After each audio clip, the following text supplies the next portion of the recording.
That's right. Back at it again, Full Custom Hot Dog here doing a little movie review, a little something different today. That's right. I wanted to talk about The Night House, which I saw recently, and Candyman, which came out. I didn't get a review out last week, so I thought what I'd do is we consolidate, baby. We're going to be doing a little Night House v. Candyman. Like, if you have to see one the next weekend or soon, which one would I think you should watch? And it was actually harder than I thought it would be. I kind of thought I would either love or hate Candyman, and I don't. And it'll be fun to talk about them both, and we'll go through them, of course. Starting with The Night House. We're going to talk about the movies, and then I'll give my piece on what I think you should see and why. The Night House. Interesting little film. Little thriller. Little mystery. Little horror. Directed by David Bruckner, who had also directed The Signal. He was one of 3 directors. If you haven't seen The Signal from 2007, by the way, not the one that I think is from 2012.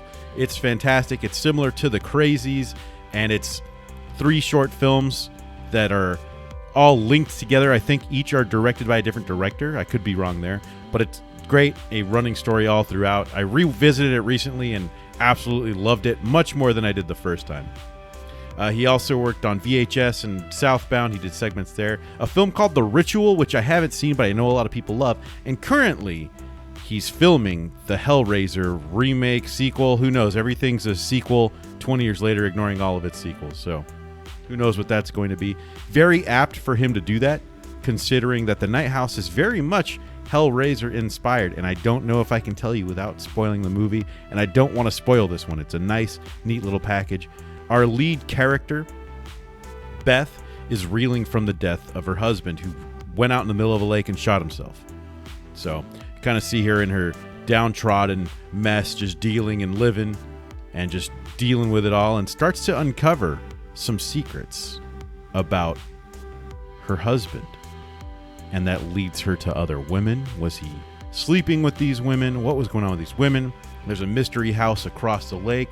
What's going on in that mystery house? She's finding a weird little statue that's probably in this slideshow, and that's also used in the film.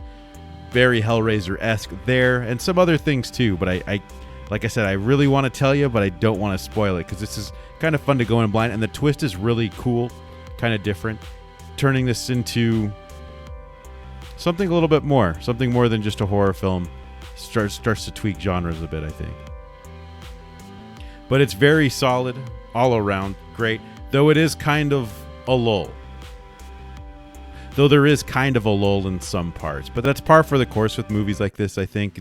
You know, we're on their little journey with them, trying to discover. Things like this, though, I almost wish the twist would come sooner, and then there's another twist later on down the line. One thing I do love about this movie is that there is a demon involved somewhere. But the way they do the demon is really interesting and kind of hard to describe, because it's not necessarily a shape, an outline, or, well, I guess it is technically an outline, but it's not something that looks tangible.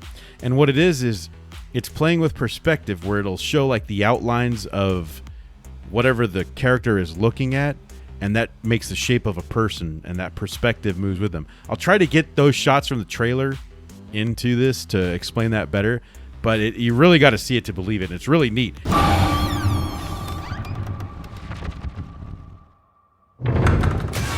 And it's kind of nice to have something different when it comes to a take on a demon, because I feel like it feels like we've seen everything when it comes to demons. So, Night House, I liked it.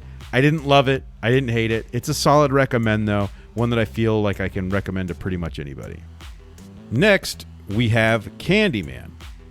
Now, if you don't know what Candyman's about, well, for a while they were kind of pushing it like a reimagining, a remake. But what it really is a sequel. It is ignoring 1 or 2 details that I think they should have included somehow, because a lot of this movie hinges on the original. I don't know if I could see this film without seeing the first one, because so much of it links together and it makes it more impactful. There's a lot of strange discourse going around about this film, of course, which we'll probably talk about later, which is interesting. Discourse is always interesting. The worst parts of discourse are when people don't know how to talk to each other and are being disingenuous. That's when I hate it.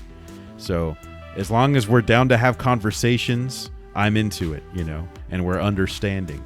So what this is about is our lead character, Anthony McCoy, is a painter, and Cabrini Green is Dunzo. And so he's in where Cabrini Green once stood. He's a successful artist, and he's got a new piece called Say My Name. And that sort of leads... Before that, he sort of gets interested in the whole Candyman story told by his girlfriend's brother. And he goes down that rabbit hole and makes that piece. Things start to happen around that piece where people start to die. He gets kind of happy. He also gets a bee sting, which leads us down some body horror corridors as the bee sting starts to eat his whole body. I'm not going to say the twist in this film, even though I really want to, and it may even be necessary to discuss this, because my problems with this film all lie in the last 20 minutes.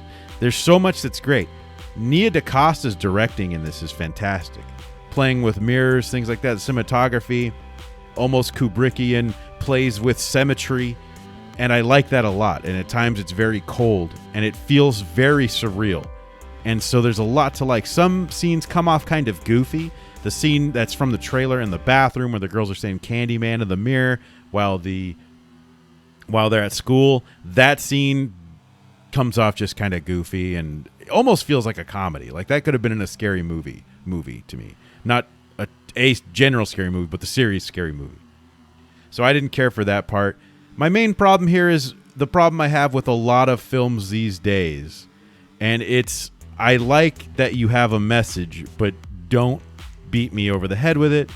Be subtle. But my issues with that last 20 minutes of the film, besides the fact that it feels incredibly rushed, like this movie probably should have been 2 parts. I don't know why they kept it at 90 minutes because they probably could have done it as 2 hours. And it leaves me wondering if things did hit the cutting room floor. But my main issue is the overt messaging. You see some people screaming that Candyman's gone woke. Depending on your definition of woke, if woke is just being racially conscious, then Candyman has always been woke. I think the issue a lot of people are having and maybe aren't good at describing is the fact that it's just beating you over the head with its own messages, which isn't really necessary. Candyman 1 doesn't do that. Candyman, I had to go back and watch the original because it'd been a while since I'd seen it, but the original is so well layered with a few different stories and things that are happening, and I like that a lot, and I think that's part of what keeps it as such a classic. But what it never does is just destroy you with what it's trying to tell you. It lets you come to those conclusions, and I think that's why films like that are so much better. We don't need any kind of messages beat into us. Having it come through as subtle, making it more natural, I think that's when these things work. And it's kind of a shame because had it gone into more subtle routes, and there's just some weird choices and kind of some retcons at the end that kind of need to be seen to be believed because it's not an area I thought it would go. It just kind of holds it back a little bit. But I really like the direction that Nia DaCosta performed. I think the main hindrance of this film is its screenplay. And people are like, well, Nia DaCosta helped write it. Sure. But she wrote it with 2 other people, one of them being Jordan Peele. And from everything I hear about The Twilight Zone to some of the other productions that Jordan Peele has produced, that last 20 minutes of this film feel like Jordan Peele saying, no, they have to do this. Versus maybe, again, something a little bit more subtle. So that's what makes this video harder than I expected, right? Both films I didn't hate or love, and I enjoyed. I do like the direction more in Candyman, but I think Night House is, in its totality, a much more interesting story. That's not to say that Candyman wasn't effective. I've been thinking about it ever since I've seen it, but that last 20 mars it for me, and thus it's less of a better full package, if any of that makes sense. So I feel like for the better viewing, the Night House, when you just want to put on a movie and front to back, it's solid all around. But again, this ending of Candyman just sort of takes it down a little bit for me. But I'm eager to rewatch it. I'm incredibly mixed on this film. I can't wait to watch it again. I almost want to go to the theaters to see it again because I do have a movie pass thing where I can go as many times as I want. So maybe I will revisit Candyman. But a lot of people who are saying it's woke, I just don't think they're saying it right. Unless woke to them means being blunt and over the top about your messaging, I get that, but that's probably not the best way to say it because it doesn't mean that to everybody. So if I have to recommend one of these movies to watch in the theater, that's difficult. That's harder than I thought. Because if you've already seen the first Candyman, you want to know what they're doing with this one, right? But The Night House on its own is very solid.